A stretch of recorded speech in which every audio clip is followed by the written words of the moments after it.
바울은 우리 그리스도인들을 향해서 이렇게 권면합니다. 너희 안에 너희를 조종하고 너희를 지배하려고 하는 죄와 싸워라. 싸우라고 말합니다. 무엇과 싸워야 된다고요? 우리를 지배하려고 하는 죄와 싸우라는 거예요. 우리를 조종하려고 하는 우리 안에 있는 죄와 싸워야 된다는 것입니다. 우리 12절 말씀을 같이 한번 읽어볼까요? 시작. 그러므로 너희는 죄가 너희 죽을 몸을 지배하지 못하게 하여 몸의 사욕에 순종하지 말고. 여러분, 그리스도인이라는 존재는 어떤 존재입니까? 오늘 저와 여러분이 그리스도인이에요. 그리스도인이라고 하는 것은 세상 사람들하고 구별되는 이름을 가지고 있다는 거잖아요. 우리가 왜 그리스도인입니까? 우리가 그리스도인이라는 이름을 갖게 된 것은 우리 안에 그리스도의 생명이 들어왔기 때문이에요. 그럼 우리 안에 어떻게 그리스도의 생명이 들어왔느냐? 예수 그리스도를 믿는 모든 자들에게 예수 생명이 주어지는데, 그것은 예수님께서 십자가에서 인류의 모든 죄를 다 짊어지고 대신 심판을 받아 죽으셨어요. 그래서 그 예수를 믿는 사람들은 십자가에서 예수님과 우리의 옛사람, 우리의 옛사람이 어떤 옛사람입니까? 과거의 죄에게 종노릇했던 옛사람이잖아요. 심지어는 마귀의 자녀라고까지 얘기를 하고 있습니다. 과거에 우리가 죄에게 종노릇하고 마귀의 자녀로 살았던 우리의 옛사람은 예수 그리스도를 믿음으로 말미암아 십자가에서 이미 함께 죽었어요. 그리고 그리스도 안에서 우리는 다시 태어납니다. 그래서 거듭났다고 얘기를 하지 않습니까? 그럼 거듭난 우리는 뭐냐? 지금 우리가 가지고 있는 이 생명은 어떤 생명이냐? 이 생명은 바로 예수님께서 우리에게 주신 새 생명입니다. 이 생명의 주인이 누구예요? 예수님이신 거죠. 그래서 과거에는 죄가 우리 안에서 주인 노릇을 했다면 이제는 누가 우리에게 주인 노릇을 해야 됩니까? 예수님이 우리에게 주인 노릇을 하는 거예요. 할렐루야. 예수님이 이 땅에 오신 목적이 뭡니까? 우리를 죄로부터 해방시키기 위한 것이었잖아요. 그래서 과거에는 죄가 우리에게서 주인 노릇을 했다면 이제는 예수님이 우리에게 주인 노릇을 해야지 되는 거예요. 그러니까 앞으로 우리가 살아가는 우리의 삶은 어떤 삶의 방식을 가지고 살아가야 되느냐? 과거에는 죄의 방식을 가지고 살았다면 이제는 그리스도의 방식을 따라서 우리가 살아가야지 된다. 근데 문제가 있습니다. 우리가 거듭난 자들이요, 예수 생명을 가지고 살아가고 있지만 여전히 우리 안에 오랜 세월 동안 죄의 종로로 살아왔던 노예 근성이 있어요. 죄의 근성이 있단 말이에요. 죄의 근성. 과거에 여러분 이스라엘 백성들이 애굽에서 출애굽을 하지 않습니까? 출애굽하기 전에 그들은 애굽에서 어떤 존재들이었습니까? 노예들이었습니다. 노예들.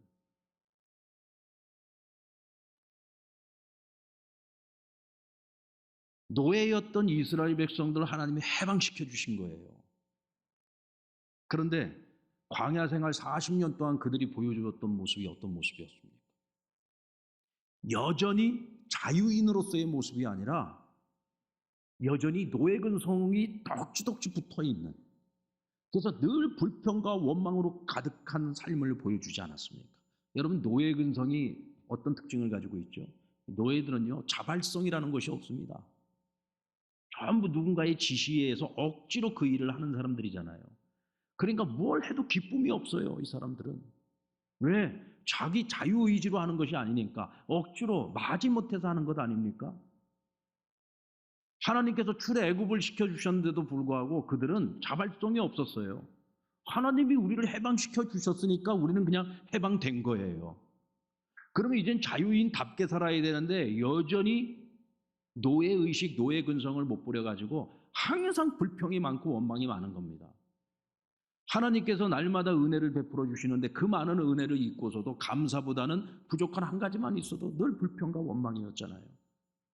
그게 노예 근성입니다. 왜 40년 광야 생활이 필요했겠습니까? 노예 근성을 다 벗겨내고 하나님의 백성, 하나님의 자녀답게 만들기 위한 과정이었던 거죠. 오늘 저와 여러분에게도 바로 이런 못된 습성들이 남아있어요. 그래서 우린 이제 죄로부터 해방을 얻었고 자유인이 되었는데도 불구하고 여전히 죄의 지배로 돌아가고 싶은 마음이 있습니다. 그래서 여전히 죄를 가까이 하고자 하는 마음이 있고 죄를 즐기려고 하는 어리석고 미련한 모습들이 우리 안에 여전히 남아있다는 거죠. 그래서 바울은 이렇게 말합니다. 죄가 너희 죽을 몸을 지배하지 못하게 하라. 내 안에 있는 죄, 이 육체의 정욕과 싸워야 된다는 것입니다. 여러분들, 죄가 나를 지배하려고 하는데 내가 아무것도 안 하고 가만히 있으면 어떻게 되겠습니까? 그럼 뭐 100번, 1000번 우린 죄에게 또다시 쓰러지고 무너질 수밖에 없는 거죠. 그래서 우리가 뭐 어떻게 해야 싸우라는 거예요. 가만히 있지 말고 내 안에서 죄가 스멀스멀 올라올 때 그것과 싸워야 된다. 예전에 여러분 우리가 그리스도 밖에 있을 때에는, 예수님을 알지 못했을 때에는 내 안에 있는 죄가 너무 강한 놈이어서 이 죄와 우리가 싸워서 이길 수가 없었어요. 이길 수 없는 존재였습니다. 그만큼 이 죄라는 놈이 강한 놈이었어요. 근데 여러분, 그리스도 안에 있는 우리들은 이제 죄와 싸우면 얼마든지 이기고 승리할 수 있는 능력을 갖게 된 겁니다. 아멘? 왜요? 우리 안에 예수 생명이 있잖아요. 근데 그 예수님께서 십자가에서 죄의 권세와 싸워 이기시지 않았습니까? 마귀의 권세를 굴복시켰잖아요. 우리는 그의 자녀잖아요. 이제는 그 예수님의 다스리심을 받고 그 예수 생명을 가지고 살아가는 자들이니까 우리는 싸우면 이길 수 있는 사람들이다. 아멘? 예수님께서 하나님의 우편 보좌에서 오늘도 우리를 위하여 친히 간구해 주신다고 하지 않았습니까? 우리 안에 하나님의 영이신 성령님이 계셔서 오늘도 우리를 위해 친히 간구해 주시고 오늘도 우리의 보혜사가 되어 주셔서 우리를 도와주시는 거예요. 그러니까 우리가 마음만 먹으면 싸워서 이길 수 있는 겁니다. 그런데 우리가 마음을 안 먹어. 죄하고 싸울 생각을 안 해요. 오히려 그것을 즐긴단 말이죠. 그럼 변화되지 못한 우리의 모습, 우리의 이런 연약한 모습 때문에 믿음이 연약한 자들은 실족하게 되겠죠. 어떻게 예수 믿는 사람이 저럴 수가 있어? 어떻게 예수 믿는 사람들이 저런 행동을 할 수 있어? 그런 우리의 성숙하지 못한 모습들 때문에 많은 믿음의 사람들, 믿음이 연약한 자들은 상처받고 교회를 떠나는 일들도 일어날 수 있는 거죠. 세상 사람들은 우리를 보면서 당신들하고 우리하고 뭐가 달라? 하고 우리를 비판하지 않겠습니까? 그래서 오늘 바울은 너희 지체를 불의의 무기로 죄에게 내어주지 말라 그랬어요. 마귀는 우리를 꼬일 때 아주 묘한 작전을 사용합니다. 목적을 바꾸라고 하지 않아요. 방법을 바꾸라고 얘기합니다. 마귀는 항상 이런 식이죠. 그럴듯한 방법으로 포장을 해서 하나님의 선한 일들을 더럽히려고 하는 겁니다. 우리로 하여금 우리의 몸과 마음과 정신을 불의와 타협하게 만들므로써 우리의 지체를 불의의 무기로 사용하게 만드는 거예요. 오늘날 기독교인들이 이런 불법을 저지르고 불의와 타협을 하고 세상을 어지럽히게 되면 하나님 영광 다 가리우는 것이고 믿음이 연약한 자들은 실족하게 만드는 거다. 목적은 그럴싸해 보이지만 방법이 잘못되어졌기 때문에 결국 사단의 올무에 넘어지고 마는 것이죠. 근데 실제로 우리 그리스도인들 중에 이런 분들이 상당히 많이 있습니다. 그러므로 우리가 적극적으로 해야 될 일은 너희의 지체를 의의 무기로 하나님께 드리라는 거예요. 자, 우리 13절 말씀 같이 한번 읽어볼까요? 시작. 또한 너희 지체를 불의의 무기로 죄에게 내주지 말고 오직 너희 자신을 죽은 자 가운데서 다시 살아난 자 같이 하나님께 드리며 너희 지체를 의의 무기로 하나님께 드리라. 여기서 하나님께 드리라 할 때 이 드린다라고 하는 단어는 바친다, 헌신한다라는 의미를 갖고 있습니다. 여러분, 우리가 매일매일 새로워지고 매일매일 승리하는 삶을 살아가려면 이제 그리스도인으로 살아가는 우리는 하나님께 나를 드려야지 돼요. 하나님께 나를 바쳐야 됩니다. 그런데 오늘 보니까 죽은 자 가운데서 다시 산 자처럼 하나님께 드리라 그랬어요. 그러면 죽은 자 가운데서 다시 산 자라고 하는 건 무슨 뜻입니까? 여러분, 어떤 분이 죽을 병에 걸렸는데 정말 주의 은혜로 기적적으로 죽지 않고 살았어요. 새 생명을 얻은 겁니다. 그러면 이분은 나는 어저께 죽었어야지 될 생명인데 내가 기적적으로 살아가지고 오늘부터 나는 새로운 생명을 갖고 살아가는 거잖아요. 우리 이것을 뭐라고 얘기하냐면 덤으로 산다고 얘기를 합니다. 나는 원래 어저께까지가 내 생명이었는데 기적적으로 내가 살아서 오늘부터 살아가는 내 생명은 하나님의 은혜로 살아가는 거죠. 덤으로 살아가는 생명입니다. 그러니까 내가 이전처럼 살아갈 수 없는 거예요.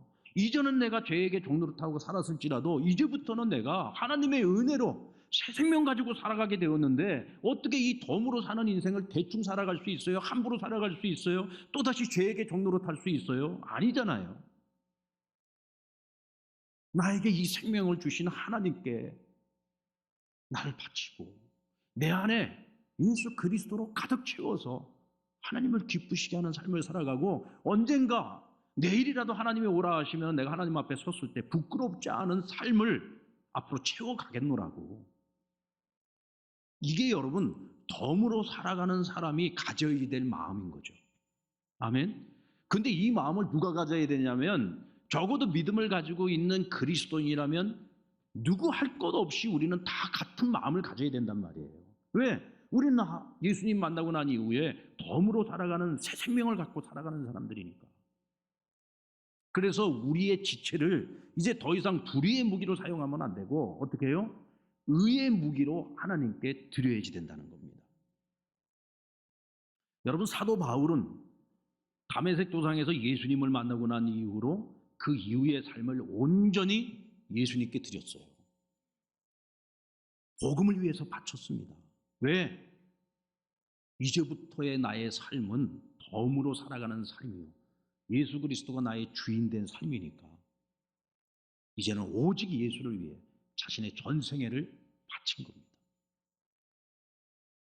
이것이 여러분 왜 사도 바울만이어야 되겠습니까? 우리도 다 마찬가지란 말이죠.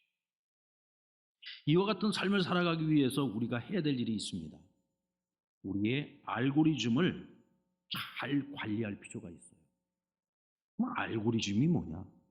제가 찾아봤습니다. 알고리즘이 뭔지 제가 한번 읽어드릴 테니까 한번 잘 들어봐요. 어떤 문제를 해결하거나 작업을 완료하기 위한 단계별 절차나 방법을 말한다. 어떠한 과정을 순차적으로 따라가다 보면 특정 결과를 얻게 되는 것이다. 이게 알고리즘이다. 이해가 됩니까? 이해가 안 되죠? 저도 지금 읽으면서도 이해가 안 돼요. 이게 대체 뭔 말인지. 그래서 친절한 목사가 여러분들에게 친절하게 알기 쉽게 이해할 수 있도록 제가 도와드릴게요. 요즘 여러분들 제일 많이 보고 사는 게 뭐예요? 뭘 제일 많이 보십니까? 예, 양심들은 있네요. 우리가 유튜브 제일 많이 보잖아요. 왜? 이거 뭐 손 안에 있으니까. 뭐 일부러 가서 찾아가서 뭐 틀고 뭐 리모컨 누를 필요도 없잖아요. 뭐 늘 손에 가지고 있잖아요. 뭐 심지어는 화장실 갈 때도 꼭 들고 가죠. 예. 잠시도 무료한 시간을 그냥 못 보내요. 잠시도 무료한 시간이라도 그 시간에도 그냥 보고 있잖아요. 유튜브를 열심히 봅니다. 근데 우리가 유튜브를 처음 딱 실행을 했을 때 유튜브에 뜨는 콘텐츠들이 있단 말이죠. 그러면 이 콘텐츠가 대체 어떻게 그 초기 화면에 탁 뜨는 걸까요? 근데 그 콘텐츠들을 딱 보면은요, 신기하게도 내가 보고 싶은 것들이 다 떠요. 이게 알고리즘이에요. 평상시에 내가 관심을 가지고 내가 가지고 있는 어떤 생각들을 가지고 내 안에 있는 어떤 욕망들을 가지고 열심히 내가 찾아봤던 콘텐츠들이 있습니다. 그러면 유튜브라고 하는 이 앱에서는요, 그걸 관리를 해주는 거예요. 아, 이 사람은 이런 콘텐츠를 좋아하니까 그래서 그가 보았던 콘텐츠들을 갖다가 봤던 횟수들을 따라서 값을 매겨줘요. 값이 매겨져 가지고 그것이 우선순위를 따라서 그와 유사한 콘텐츠들을 같이 띄워주는 거예요. 그럼 늘 나의 관심이 거기에 있으니까 당연히 그냥 딱 보는 대로 내가 컨택을 해서 보게 되겠죠. 여러분, 그게 지금 현재의 내 모습이라는 겁니다.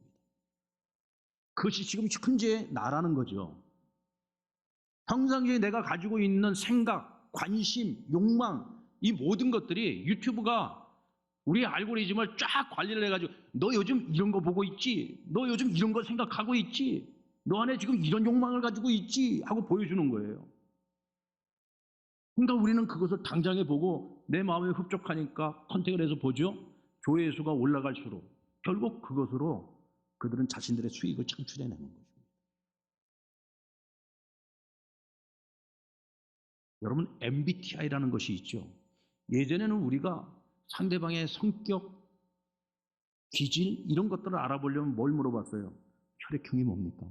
아, 저 O형인데요. 아, 다혈질이구나. 혈액형이 뭡니까? 아, A형인데요. 아, 까탈스럽겠구나. 뭐 이런 식으로 그 사람의 그 혈액형을 가지고 우리가 따졌어요. 근데 요즘은 혈액형 물어보면은요, 구시대 사람이라는 얘기 듣습니다. 요즘은 MBTI가 어떻게 되십니까? 라고 물어봐요. 근데 여러분, MBTI가 정확합니까? 결국 그것도 어떤 조사를 통해서 나의 성향, 나의 기질, 나의 성격을 파악하는 거거든요. 그런데 우리 안에는 내가 바라고 원하는 나의 모습이 있고 또 진짜 내 모습이 있어요. 근데 우리가 이런 조사를 할 때 보면은 정직하게 정말 있는 그들의 내 모습을 가지고서 체크를 할 때도 있지만 내가 바라는 나의 모습으로 체크를 하는 경우도 많습니다. 특히 우리 그리스도인들은 더더욱 그렇습니다. 왜? 우린 늘 학습을 통해서 배우잖아요. 우리가 결국 닮아가고 싶은 사람은 누구예요? 예수님이잖아요. 그래서 그리스도의 장성한 분량에 이르도록 그리스도의 성품을 닮아가고자 하는 것이 우리의 바람 아닙니까? 그러니까 내가 바라는 나의 모습은 바로 우리가 성경을 통해서 늘 배워왔던 그렇게 되고 싶은 존재란 말이죠. 그런가 하면 진짜 내 모습이 있어요.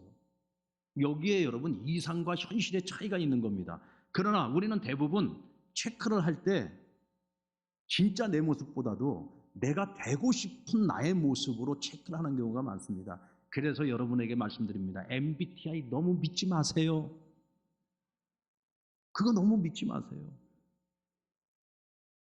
어쩌면 그게 진짜 내 모습이 아닐 수 있다는 거예요. 그런데 여러분, 유튜브가 만들어주는 우리의 알고리즘은요, 진짜 내 모습에 훨씬 더 근접해 있다는 겁니다. 왜? 이거는 의식보다는 무의식적으로 우리가 보고 있거든요. 어떤 면에서는 의식보다도 무의식이 훨씬 더 정직합니다. 왜? 이건 생각 없이 내 본성을 따라서 평상시에 나의 관심, 내 안에 있는 생각, 욕망이 그대로 표출돼서 내 손가락으로 그것들을 다 터치하고 보고 있단 말이에요. 어쩌면 이거 훨씬 정직한 거죠. 그런 의미에서 여러분, 우리가 불의의 무기로 나의 지체가 사용되지 않고 의의 무기로 사용되어지려면 우리는 철저하게 자신의 알고리즘을 관리해야 됩니다. 이제부터는 의도적으로 자기 의지를 가지고 의식을 가지고 내가 되고 싶은 나의 모습을 향해서 우리가 나의 알고리즘을 관리를 해야지 됩니다. 마음 같아서는 지금 여러분들 핸드폰 다 꺼내가지고 지금 현재 내 유튜브에 나의 알고리즘을 한번 확인하라고 한번 해보고 싶은데 오늘 여러분에게 숙제 드립니다. 오늘 집에 가서 여러분의 알고리즘을 한번 점검해 보시고 그리스도인으로서 하나님의 자녀로서 새 생명 가지고 하나님 앞에 의의 무기로 살아가야 될 우리가 마땅히 가져야 될 나의 알고리즘을 한번 여러분들이 의도적으로 한번 만들어 보시기 바랍니다. 그리고 그 알고리즘을 유지하기 위해서 노력하세요. 그 알고리즘을 따라서 살아가고자 더 힘을 쓰십시오. 노력하셔야지 됩니다. 그래야 오늘 우리의 삶이 조금씩 내가 원하는 방향으로 하나님이 원하시는 방향으로 믿는 자다운 방향으로 우리가 나아갈 수가 있는 것이죠. 이때 변화된 우리의 모습이 누군가에게 영향을 미치고 세상을 변화시킬 수 있지 않겠습니까? 모세와 이스라엘 백성들의 차이가 뭐였을까요? 이게 저는 바라기의 차이라고 생각을 하거든요. 모세는 항상 하나님 바라기의 모습으로 살았어요. 그래서 성경은 모세를 가리켜서 그는 늘 하나님과 대면하는 자라고 했습니다. 왜? 하나님을 늘 찾으니까. 늘 하나님 만나고 하나님 교제하고 하나님의 뜻이 무엇인지를 늘 분별하기 위해서 힘썼잖아요. 근데 이스라엘 백성들은 항상 뭐예요? 세상 바라기예요. 날마다 하나님께서 만나를 통해서 배불리 먹여주시는데도 그들은 늘 불평이었죠. 왜? 고기가 먹고 싶다. 그러니까 이 사람들의 생각은 항상 무엇을 먹을까? 무엇을 입을까? 무엇을 쓸까? 늘 세상적 가치관에 사로잡혀가지고 세상 중심의 바라기인 거예요. 그러니까 받은 은혜를 생각하지 않고 늘 부족한 거 있을 때마다 그렇게 불평이 많았던 겁니다.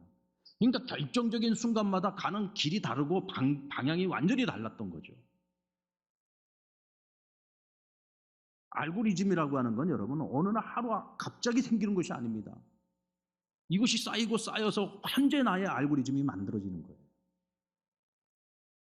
오늘 이 이야기를 현지식으로 표현을 한다면 모세는 하나님 중심의 알고리즘을 가지고 있었다. 다시 말하면 주바라기 알고리즘을 가지고 살아는 거예요. 이스라엘 백성들은 세상 중심의 알고리즘을 가지고 살았던 거예요. 그러니까 결정적인 순간마다 전혀 다른 선택을 하게 되고 다른 결론을 얻게 되는 거죠. 사랑하는 여러분, 오늘 이제 저와 여러분은 나 하나가 아닙니다. 그냥 우리 가족만이 아니에요. 기독교인으로서 우리가 이 대한민국 국민으로 살아간다는 것은요, 오늘 나 한 사람의 영향이 다른 사람의 영향을 미치는 것이고, 우리 가정의 영향이 다른 가정에 영향을 미치는 것이고, 우리 신앙 공동체가 주는 영향이 우리 주변의 이 세상을 변화시키는 거예요. 과거의 한국교회가 세상에 영향을 미쳤다면 오늘날의 한국교회는 더 많은 영향을 미쳐야 되지 않겠습니까? 그러기 위해서는 우리가 죄와 싸워야지 됩니다. 세상적인 가치관에 우리 믿는 자들마저도 거기에 매몰돼서는 안 돼요. 그래서 자기 알고리즘을 하나님 중심의 알고리즘으로 잘 여러분들이 지금서부터 점검하고 관리를 해야 된다는 겁니다. 그러지 않으면 나도 모르는 사이에 우리가 또다시 죄에게 종노릇을 하는 거고, 변화되지 못한 우리의 미성숙한 모습 때문에 하나님 영광을 가리우고 이 땅의 교회가 전혀 영향을 미치지 못하는 부끄러운 모습을 갖게 됩니다. 우리가 가만히 있으면 망합니다. 싸워야 됩니다. 여러분의 알고리즘을 관리하십시오. 하나님 중심의 알고리즘을 만드시기 바랍니다. 우리의 지체를 절대로 불의의 무기로 사용하지 말고 반드시 의의 무기로 하나님께 드려서 이 땅 가운데 하나님 나라 하나님의 영광을 드높이고 이 땅의 교회가 세상을 복되게 만들고 이 나라 이 민족을 향한 하나님의 사랑이 멀어지지 아니하도록 그 하나님의 사랑을 붙들어 놓는 역할을 이 땅의 교회가 감당해야 될 줄로 믿습니다. 그런 저와 여러분 되기를 우리 주님의